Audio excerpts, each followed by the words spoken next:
Tim Burton's The Nightmare Before Christmas was the fantastic stop-motion masterpiece that was not directed by Tim Burton. I've gotten into several heated arguments claiming that Burton directed this when in fact he did not. I have burned a lot of bridges because of that false belief. But I mean, he directed 2 other major stop-motion pictures, so excuse me for thinking that he also directed this one. I mean, in my defense, it's literally called Tim Burton's The Nightmare Before Christmas. But according to the actual director, Henry Selick, I don't want to take away from Tim, but he was not in San Francisco when we made it. He came up 5 times over 2 years and spent no more than 8 or 10 days in total. So Tim Burton was only on set for 10 days of a 3-year shoot. And stop-motion animation is a slow, methodical, detail-oriented process where 1 second of a movie could take several hours to get the shot right. Which is why it's even more egregious that in the week and a half that Tim Burton was on set, he was accidentally captured in the background about 20 times. How did no one notice this? And there's a lot of debate every year about whether or not Nightmare Before Christmas is a Halloween movie or a Christmas movie, and I'm here to tell you, it's actually a Bastille Day movie. And over the course of this video, I'll lay out my 38 bullet points that will prove that beyond a shadow of a doubt. So our tale begins in Halloween Town, which is presided over by the Pumpkin King Jack Skellington. I'm not sure if Jack was once a person and if his name was in fact Skellington while he was alive. I mean, that would be a pretty big coincidence to be named Skellington and then become a skeleton ruler. Unless they're doing the Saved by the Bell thing where every character who was smart was named like Nerdlinger or something. So another Halloween is come and gone, and the mayor of Halloween Town immediately wants to begin preparations for the following Halloween. Also, if this is a monarchy, then why does Halloween Town have a mayor?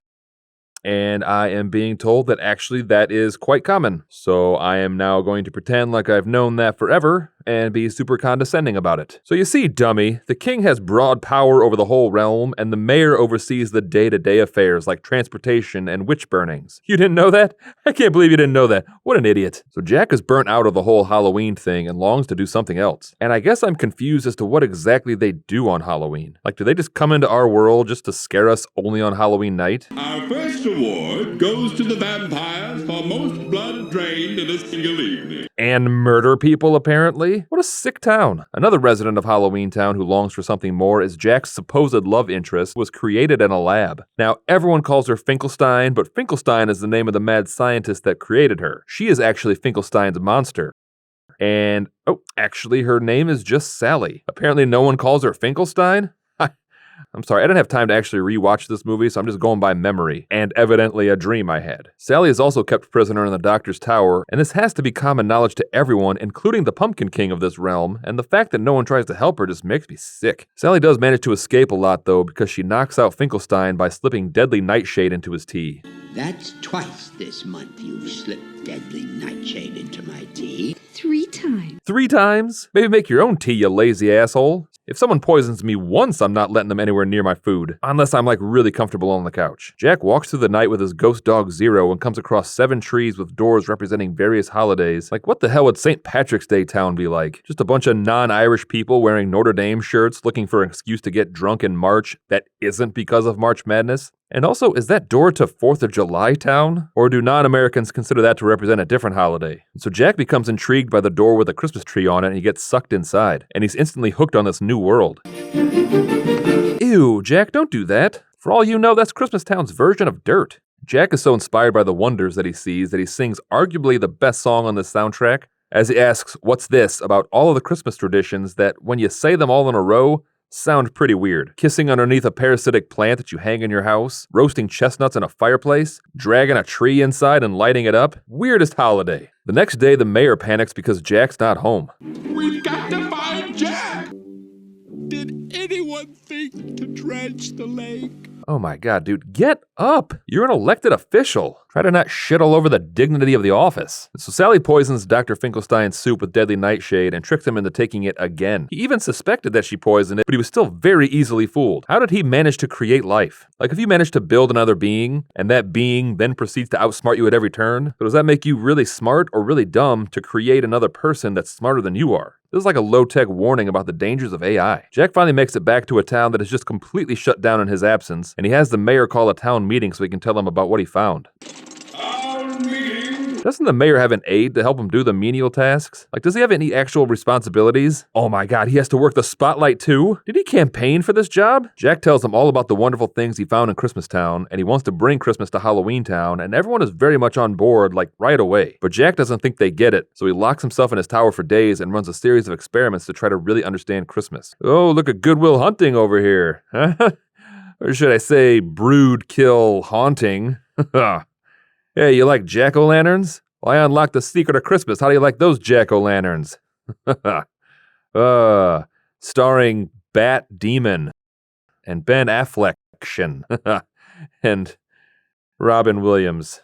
I got nothing. I mean, honestly, when you look at Christmas on paper, it sounds great, but I guarantee you that if Elf on a Shelf were a thing at this time, Jack would have called the whole thing off. I have to hide this elf and make him do silly things for a freaking month? And if God forbid the elf is ever in the same place twice, the kids will endlessly discuss whether or not the elf is sick, and I'll have to make up some BS reason like, oh, I think the elf just really liked that spot. Or, oh, it was windy the night before, and maybe the elf couldn't fly back. It's just lies on top of lies on top of lies. I'm an undead skeleton ghost, not a monster. So Jack gives Oogie Boogie's kids, or maybe they're just his undead wards, Lock, Shock, and Barrel, a super secret special assignment. Absolutely no one is to know about it, not a soul. And I don't know, anytime people in power share a secret with a child and tell them not to tell their guardians, it never turns out well. So Jack wants the children to kidnap Santa Claus, but I'm not sure Jack realizes what kind of psychopaths he's unleashing upon the poor people of Christmastown. Let's pop him in a boiling pot, and when he's done, we'll butter him up. Like, this is just wildly irresponsible. So Jack tasks Sally with making him a Santa Claus outfit, but Sally warns him that she had a vision that something terrible will happen to them on their Christmas. But Jack just talks over her and doesn't really hear a word she says. Also, is Jack committing cultural appropriation? So preparations for Christmas begin, and the plans are explained in the extremely off-putting song Making Christmas. This time, Making Christmas. making Christmas. Like, the whole song just has a threatening vibe to it, like In the Air Tonight or Sweet Dreams. It just makes you feel bad when you hear it. The kids manage to kidnap Santa, and Jack talented Mr. Ripley's Santa, and oh man, another Matt Damon movie. That's a little weird. So Jack tells Santa that he'll take over Christmas duties this year, and Lock, Shock, and Barrel unceremoniously dump Santa into Oogie Boogie's freshman dorm room, I guess. And you know what? Jack kinda sucks. Like, he kidnaps Santa and allows him to be tortured in Oogie's blacklight-infested sex dungeon. Like, I don't even really know what Oogie Boogie's motivation is, and that makes him 1,000 times scarier. Does he want to eat Santa? Skin him alive and wear his flesh like a suit? I mean, they do have similar body types, or is it just something weird and sexual? Like, even if Santa survives, he's gonna be scarred for life. Children all over the world will be awakened on Christmas Eve to the sound of Santa gently sobbing and repeating, "Unclean. Unclean," over and over again. So Jack flies to the real world to begin delivering presents, and I just assumed that Jack wanted to celebrate Christmas in Halloween Town, not actually take over and deliver toys in the real world, while the real Santa is being held prisoner by some psychosexual gambling addict bag. At least the Santa Claus had the decency to kill off Santa before someone else assumed his identity. This poor bastard is a slave to the whims of a sadistic burlap sack. Like, what if Oogie Boogie had eaten Santa? Would Jack even feel guilty? Would he take any responsibility or just say, oh well? Meanwhile, Sally begins singing a song called, Sally's Song. Way to put all your effort into that one, Danny Elfman. And Sally sings about how much she loves Jack, and it's kind of weird because they've only had 2 interactions, and in both of them, Jack completely disregards her feelings and apprehensions. And I'd say she could do better, but probably not in Halloween Town. Maybe St. Patrick's Town would have a drunk Midwesterner who would serenade her with Oh Danny Boy. So Jack sets about delivering presents, but all the toys that he delivers are horrific, and they all begin attacking the children. The military gets called in and shoots down Jack behind enemy lines, just like Saving Private Ryan, and oh my god. 3 Matt Damon movies? Did Matt Damon model his entire career around the life and times of Jack Skellington? Yes. Yes, he did. You heard it here first. And the authorities announced that Christmas has been canceled. So Jack is at his lowest point ever, but at least he finally realizes what he's done wrong. What have I done? But he gets over it pretty quick. Well, what the heck? I went and did my best. There's nothing better than not taking personal responsibility. At least I left some stories they can tell. I did. Okay, I'm glad you're over it, Jack, but Santa Claus is probably getting cornholed by a sack of potatoes right about now. Sally goes to rescue Santa Claus, but gets captured by Oogie Boogie, and Sally and Santa get strapped to Oogie's play table, and I imagine the molten hot pokers will be inserted into every orifice, and poor Santa, that 8-ball will definitely be shoved up his butt at some point. And so is Oogie Boogie going to eat them? Like, I get that Halloween Town is full of horrors and frights, but I would think that even they would frown upon residents eating other residents. And like, whatever his intentions are, I don't think he ever planned to let Santa out of here alive. But Oogie Boogie is afraid of Jack, so as long as they can convince him that he's coming, they might just get out of this alive. King of Halloween has been blown to smithereens. This mayor is absolutely useless. So the mayor is just inciting a panic by falsely claiming that Jack is dead with no evidence to back it up. And that is the problem with the 24-hour news cycle. Everyone wants to be the first to report something and no one does any independent verification of facts. It's like every time on Facebook when your weird cousin shares a report that Morgan Freeman has died. It happens like 8 times a year and a simple Google search can easily clear it all up. So Jack makes it back to Halloween Town to try to rescue Santa and Sally before Oogie Boogie calls for Zed and Maynard to get the gimp.